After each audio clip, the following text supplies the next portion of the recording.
Alain Dewa pour se présenter devant Bino pour le représenter Bino journal aux allez vraiment journal moko professionnel la cadre pour informer Bino Mbote Congo Kinshasa Mbote Congo Brazzaville la diaspora partout la confiance au Bope Sakabisu. Avant de faire l'édition de l'émission, il y a mon collègue, le sommaire de l'émission Boye Baké. Est-ce que nous avons comme le bâtisseur, il charge de conseil de qui toque dans l'hôpital général, il y a qui tombe pour les éléments. Mon amour Capital Kamel Azali Bongo désigné, candidat unique à l'Union sacrée la poste, la présidence de l'Assemblée nationale, après vote et seulement qui démocratiquement, la famille politique n'a pas repris beaucoup d'éléments.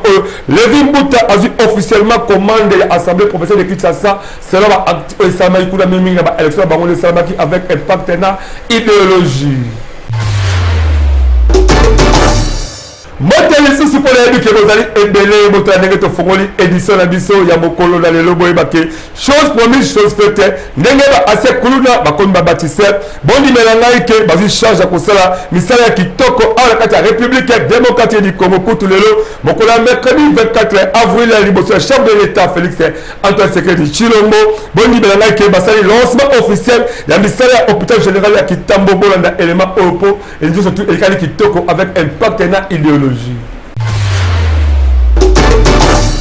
Ndeko ya Congo bondi melanga ike basalaka bakulu na melelo oyo bakomi bâtisseur depuis bakiti awa la Kataville province ya Kinshasa idéologie ezali mingi ya kosala misala oyo eko apporter un plus na cadre ya développement république démocratique du Congo. Chose promise, chose faite. Bino moko botala ndenge nini mokolelo basali bongo lancement officiel ba travaux oyo esengeli esali mabongo awa na ville province ya Kinshasa mingi na hôpital ya Kitambo masolo oyo ekotambwisa makitoko bino moko bolanda ba action ndenge nini etambwisa mikitoko. À ce titre, il a entre autres commissions celle d'organiser sur l'ensemble du territoire congolais des centres de production et d'encadrement de jeunes.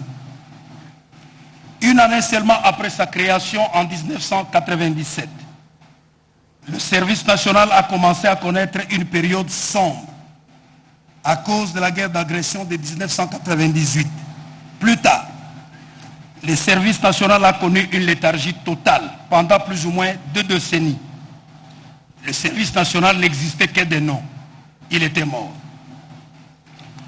À votre avènement à la tête de ce pays, grâce à la ferme volonté de votre suprême autorité, de voir d'une part les sols congolais prendre sa revanche sur les sous-sols et d'autre part, seul de voir la jeunesse congolaise jouer un rôle de premier plan dans la reconstruction et le développement de la République démocratique du Congo, le service national est en train de renouveler, de retrouver ses lettres de noblesse.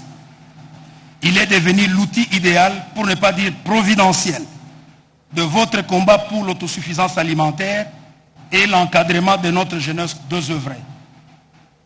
Des moyens conséquents sont progressivement mis à la disposition du service national par votre suprême autorité en vue de l'accroissement des activités agro-pastorales, notamment l'acquisition des équipements et matériels agricoles modernes, l'acquisition des matériels ferroviaires performants, l'acquisition d'un cheptel bovin, etc., etc. Et à tout cela s'ajoute votre engagement pour le changement des mentalités par l'encadrement de notre jeunesse. Yabo tokosenga kaka bakuluna ebele oyo basa eloko kosala awate bangope bakeli bakanye makase se main ba oyo bakokwela ba infraction grave bakeli kosamba kuna na ndolo tope baso ba peine de mort parce que ba monate le kola baninga bakoyeba bâtisseur bangope ba créer ba infraction pour bakoba bâtisseur yabo ekosala mabe makase bongi kopinir bango kitoko po ete bango yango pe biso tobetisi kaka mbonda. La cadre de Kolukanani et Serel Azratike gagnant Union sacrée de la nation pour la poste à présidence de l'Assemblée nationale. Bon, il que après élection beaucoup démocratique aux Israéliens entre trois candidats, entre autres Vital Kamerhe, Bati Lukwebola, Christophe Mbosso, Vital Kamerhe à longue moment va voir Ebele, Président Souté Salmaki, démocratiquement libossé à Mwana Mboka, Augustin Kabouya, Oyo a dirigé qui m'a souvent avec un partenaire idéologie. Ndeko ya Congo bondi melangai ke après basanza ebele oyo ezalaki ya suspense boyebake auti koyebana na plénière oyo ezalaki organisé la famille politique ya Union sacrée de la nation depuis mokolo ya mardi 23 avril 2024 esengeli boyebake ezabongo mwana mboka Vital Kamerhe nde aza candidat unique ya Union sacrée de la nation na poste ya présidence ya Assemblée nationale élection première oyo ya Union sacrée de la nation ezalaki kokumbama epai na ye moko le secrétaire général ya IDPS Augustin Kabouya oyo aza pe membre ya présidium ya Union sacrée de la nation esali ke après vote wana Vital Kamerhe abimi na ba voix ebele soit 183 voix sur 372 votants. Donc, abeti des autres candidats, Lokola, Christophe Mbosso, na 113 voix P, Bati Lukwebo, 69 voix. Bino moko boyo kanenge nini, mwana mboka Augustin Kabouya, abeti Kimbonda. En conséquence, est investi candidat de la majorité présidentielle au poste du président de l'Assemblée nationale pour les comptes de l'Union sacrée, l'honorable Vital Kamerhe. Ndenge kaka résultat wana ebimaki epesi esengo na honorable Vital Kamerhe po azande ticket gagnant ya Union sacrée de la nation na élection ya bureau définitif ya Assemblée nationale. Awa etikali kaka bureau d'âge oyo ezali kokumbama epai ya Christophe Mbosso ba organiser ba élection ya bureau définitif po masolo etambola kitoko pendant 5 ans avec impact na idéologie yango pe biso tobetisi kaka mbonda Kaka ndenge auti kozala désigné candidat unique ya Union sacrée de la nation à poste à présidence ya Assemblée nationale. Bondi melaki eumelaki te bauti koyama kitoko na cité de l'Union africaine et chef de l'État Félix Antoine Tshisekedi Tshilombo na élément on a ba détail ya makasi. L'honorable Vital Kamerhe. Monsieur le Président de l'Assemblée nationale, félicitations. Mes respects, Excellence. Et merci pour tout. Merci pour tout. Aujourd'hui, c'est un grand jour. Merci. Félicitations. Loyauté réitérée. À la demande du président de la République, parce que nous étions 3 candidats, et le président a voulu qu'on applique la démocratie parce qu'il ne voulait pas avoir de préférence pour l'un ou l'autre candidat. Je dois d'abord rendre grâce à Dieu qui a fait que cet événement puisse avoir lieu. Remercier le président de la République pour la confiance qu'il m'a toujours faite et je réitère ici cette confiance auprès de la haute autorité de l'Union sacrée. Je voudrais aussi féliciter les organisateurs, c'est-à-dire le présidium, aujourd'hui présidé par l'honorable Augustin Kabouya, président AI de l'UDPS. Remercier le président Mbosso et le président Bahati qui étaient dans la course avec moi. Nous avons gagné ensemble parce que nous avions pris l'engagement devant le président de la République de mener un combat loyal, démocratique, et que ce combat ne laisse pas de séquelles, que ce combat ne nous divise pas, que ce combat se fasse dans la loyauté, et que bien au contraire, que celui qui gagne puisse avoir un regard tout à fait particulier envers et respectueux envers ceux qui ont perdu, et que ceux qui ont perdu comprennent qu'ils n'ont pas été frustrés, mais c'était la volonté de la classe politique, de la majorité. Ici, je remercie particulièrement la première formation politique que j'ai eu à rencontrer, c'est-à-dire l'UDPS, et ses alliés qui comptent beaucoup de députés au sein de la Chambre, qui peuvent faire basculer les choses dans un sens comme dans un autre. Je remercie tous les regroupements de l'Union sacrée qui m'ont fait confiance. Je remercie les amis du PSR, Tony Kankou, Jean-Lycée Boussa, Julien Paloukou, Bokele et d'autres qui nous ont accompagnés dans ce dur combat. Maintenant que je vais devenir président de l'Assemblée nationale, inévitablement, parce que je serai le candidat de l'Union sacrée de l'opposition, candidat unique, et je voudrais rassurer tout le monde que nous allons travailler dans l'harmonie, que nous allons faire en sorte que nous puissions redorer l'image de l'Assemblée nationale et du député national. Nous allons faire en sorte que la séparation des pouvoirs soit une réalité. Nous allons pousser le gouvernement, la première ministre et les ministres à remplir les assignations contenues dans le programme du gouvernement. Donc le contrôle parlementaire sera de rigueur.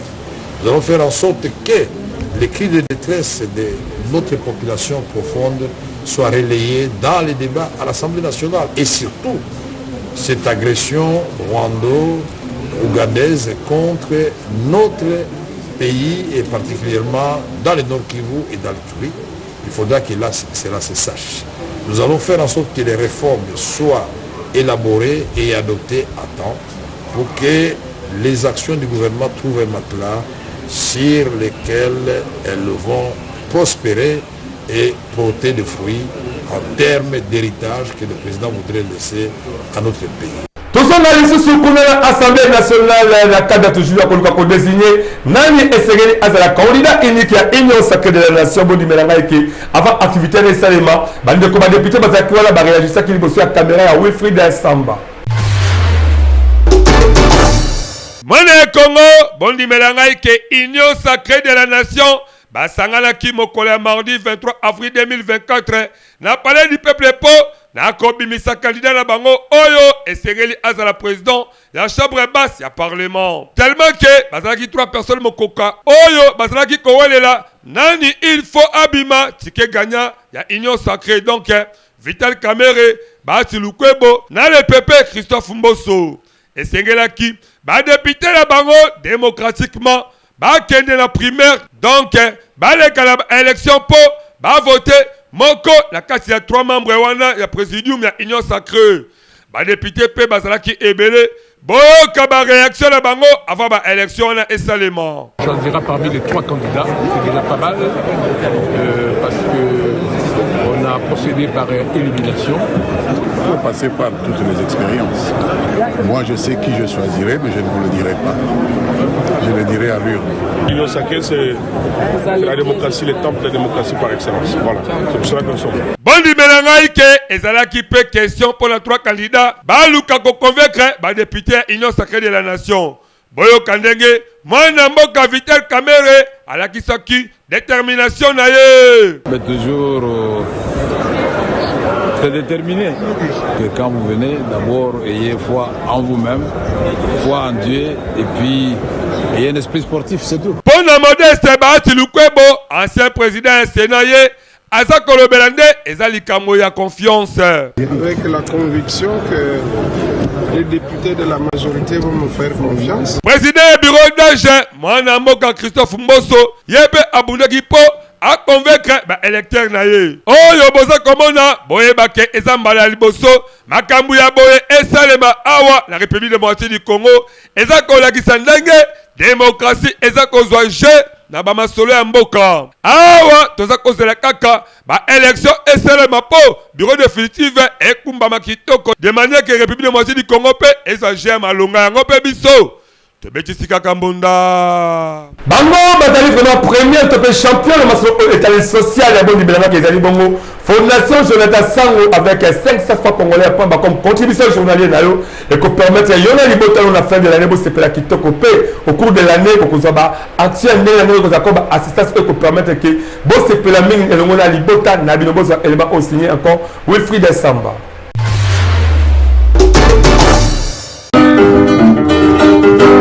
Ndeko ya Congo, papa, mama, elege, tangu esi ebelemi, yo moto oyo ozali kolala la pongi, lamukapo, omona misala kitoko, Fondation Jonathan Sango azako sala, à travers ba service na ebele oyo, ezana kati ya fondation.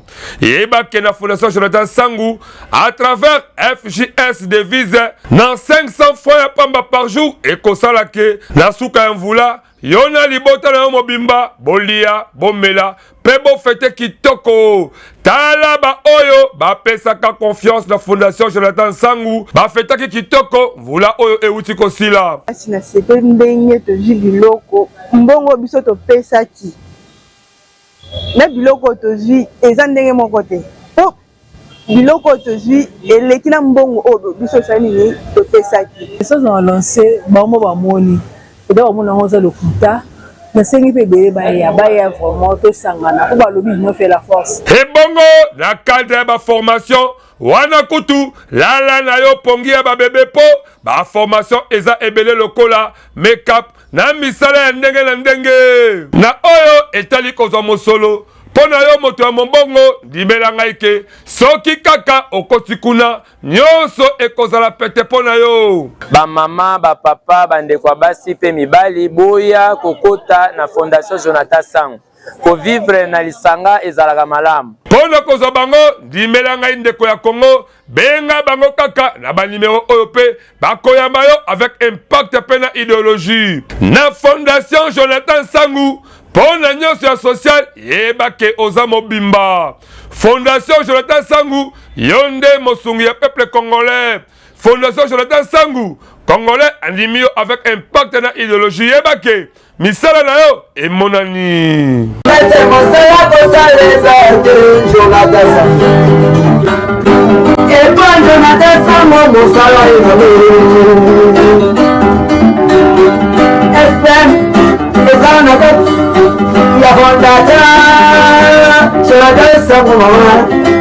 Toki maman kuna na seni beke sauf changement dernière minute pour la République démocratique du Congo makambo botamata pamba ba élection ba sénateur ya ba gouverneur les ba vice gouverneur et kozala bongo le 29 avril 2024 ba préparation juste tous ali kotamba sama kitoko kuna na seni tous éléments avec impact na idéologie. Mwana Congo boyebake président Seni mwana mboka Denis Kadima awuti ko kita na mbushima ndenge kaka boza komona na ba image oyo ezalaki bongo mokolo ya mardi 23 avril 2024 na cadre ya kobongisa terepo nyonso ezalaki toko boyebake asololaki na ministre provincial ya intérieur po na organisation ya ba élection ba sénateur gouverneur na ba vice gouverneur po ba élection ekosalema le 29 avril oyo kaka bino moko boyoka ndenge nini mwana mboka Denis Kadima abetaki mbonda liboso ya caméra na biso. C'était un échange entre la CENI et les députés provinciaux ici au Kasaï oriental. Le message c'était que la CENI est prête pour les élections de gouverneurs et vice-gouverneurs ainsi que celles des sénateurs. Évidemment, c'était une occasion aussi de parler de valeurs sur lesquelles ces élections doivent être fondées en termes de permettre que la volonté populaire soit exprimée plutôt que la volonté de l'argent.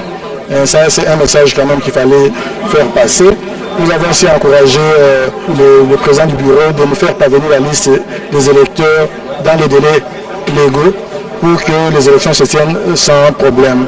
Évidemment, nous avons parlé du système de vote et tout ça pour que tout le monde soit sur la même longueur d'onde.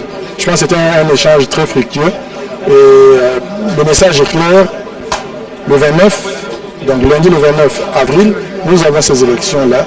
Les scrutins auront lieu, que personne n'hésite, il n'y a plus de recul. Bondi melangaike et soukaki kakawalate azoki pétan ya kosolola na ba député provinciaux po bangonde baza la responsabilité ya kosala chomo kwa malamu akendeki pe lisusu na secrétariat provincial ya Seni ya Kasai oriental po kuna asololaki kitoko na ba agent Seni oyo bazalaka kuna apesaki bango ba directive principaux na organisation ya ba élection wana masolo oyo tokosenga etambola kitoko po moto la moto aeba ba responsabilité de manière que nyonso eleka kitoko avec impact na idéologie ngo pe biso tobetisika kambonda Putulu ekomata makala ekotikala mokolo le 17 mai 2024 kuna na mission Kikongo Kukonda vert parce que les amis de Kikongo bazali déterminés la compte ya deuxième anniversaire ya bango nyonso eleka na kuna vraiment na terrain avec impact na idéologie donc ba moment yango solo lingi ke ba Kongo na ekota ba anal wana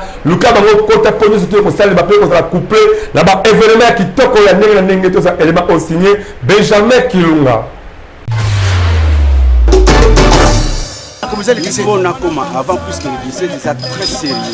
Il faut déjà des préparatifs pour la Congo. Ndeko ya Congo, boye bake ekoinda mabe avec impact na idéologie.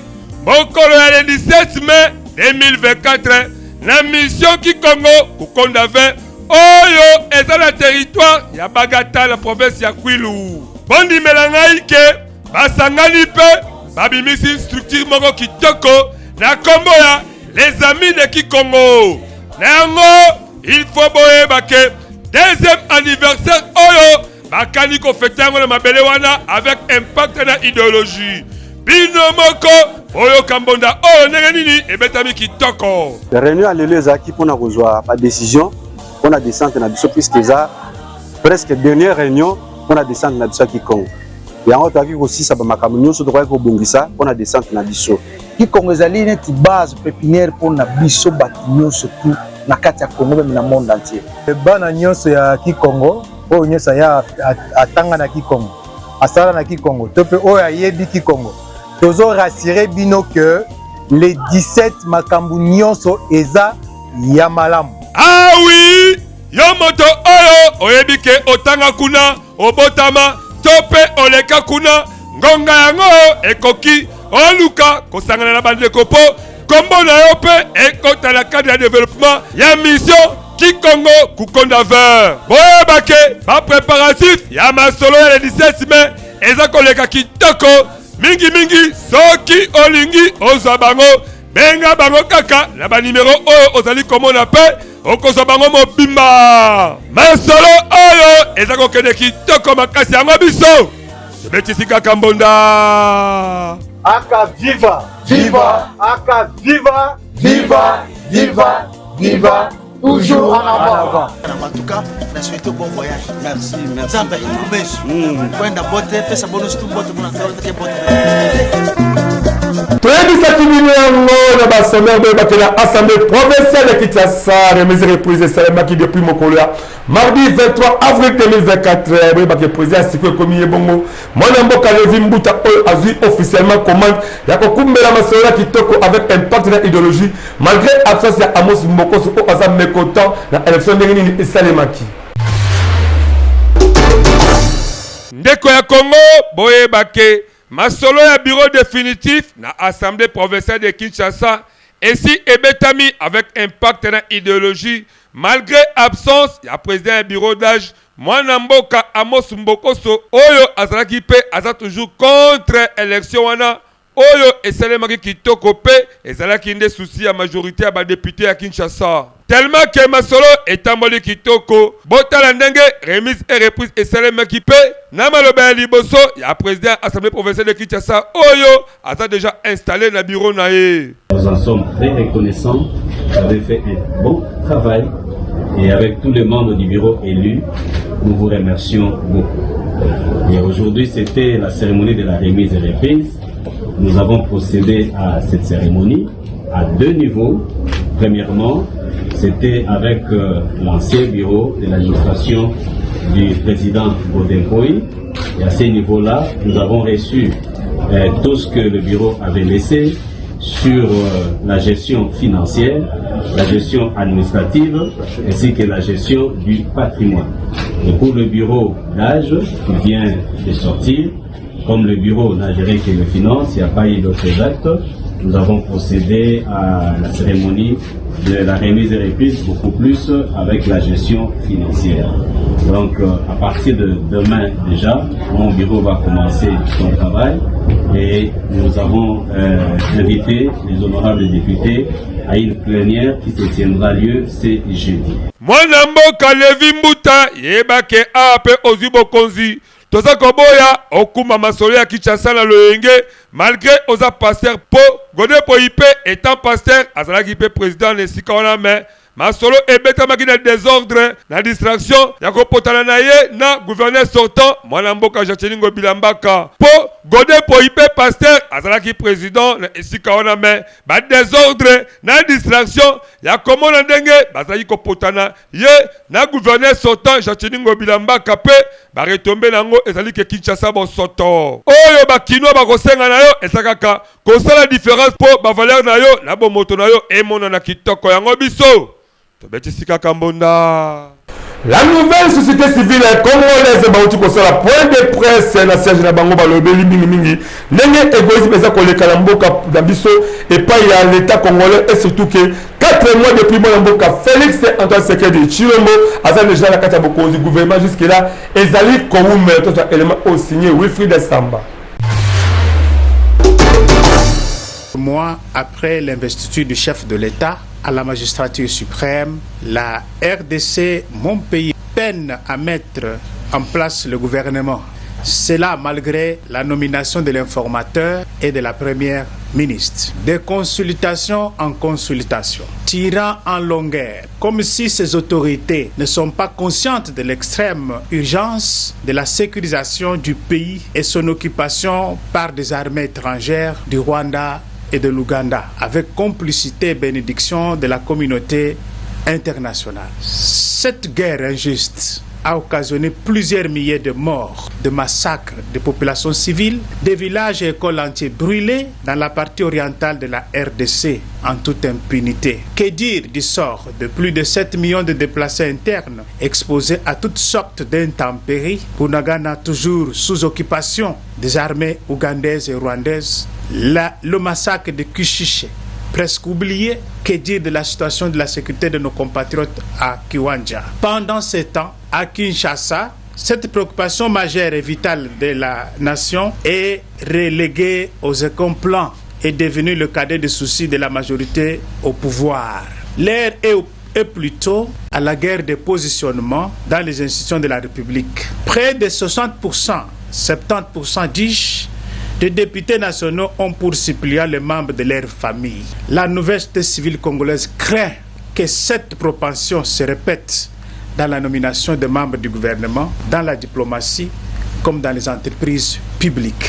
Décidément, le pays est pris en otage et privatisé par une minorité de la classe politique égoïste actuellement au pouvoir. C'est toujours le même figure politique qui ont mis le pays à genoux et qui tentent de revenir ou de se maintenir avec les mêmes méthodes de positionnement familial.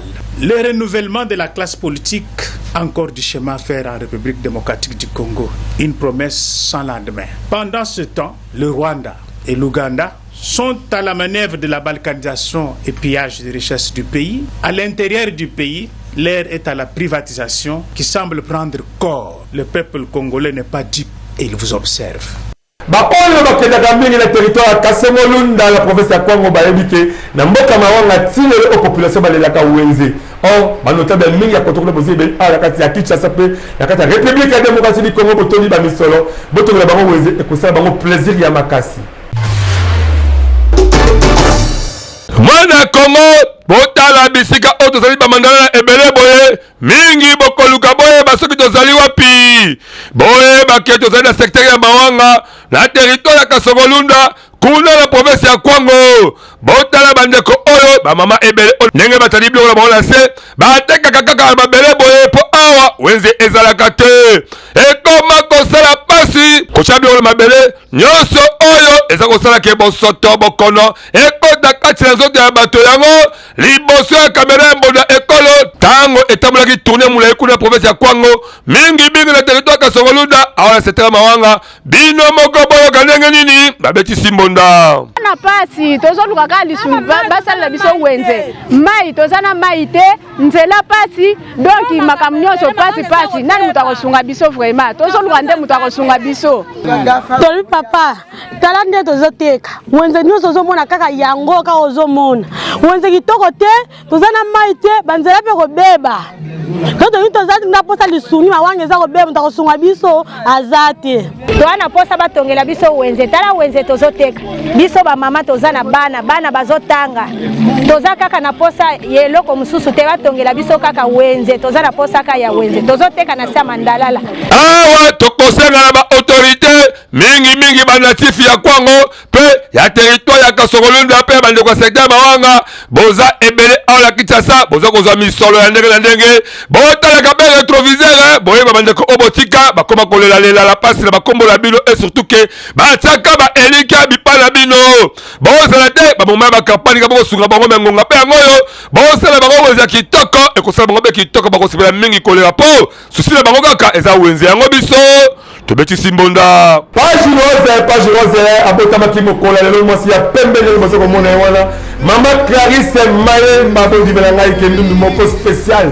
sans tache mwasi ya kitoko ya pembe botanenga azali wana kwanga moko ntaba mobimba pilipili ya kubweta champagne eza komela na agogo kuti biso monda ekolo elongo na eza komela pe eza kosepela kitoko to souhaiter ba happy birthday to you nasuka édition na biso ya mokona lelo mais avant to silisa yango bozala ba détail ya ba sommaire na biso ndenge nini ezalaki composé boye bake ba ex kuluna o lelo bakoma ba les bâtisseurs ba oti ko charge ya kotonga hôpital ya kitambo na ba norme mo kitoko nyoso elekala ki liboso ya chef de l'état Félix Antoine Tshisekedi Tshilombo pe bolaki élément oyo mwana mboka Vital Kamerhe azali bongo désigné candidat unique ya union sacrée na poste ya présidence ya assemblée nationale pe bozaki élément oyo Lévi Mbuta akomi bongo président ya assemblée professionnelle Kinshasa donc remise et reprise et salamaki avec impact na idéologie. Merci de la confiance et de fidélité au Bopé Sakrabi, surtout Uto Ebaneki Nusuka, édition Mokolele Onga à la présentation qui a montré Baki. Si les caméras et les bonbons Misala qui toquent à mon amboka, Wilfried Samba, édition, montage, la réalisation, et si ma la charge, il y a mon l'ingénieur, écrit dans ma tête, même on continue toujours. Qu'on s'abonne et bien la chaîne YouTube, la mission Bonda Écolo officiel P. Bonne activité de notre Luxembourg avec un partenaire idéologique Primoko promotionnel. En tout cas, tout le prochainement. Ce que vous avez une dédicace spéciale. Maman Eugénie Moukeni, pour une maman de maman, Kolozame Abaxel Nicolas Mingi. Elle n'a pas vu le Makassi. Bye.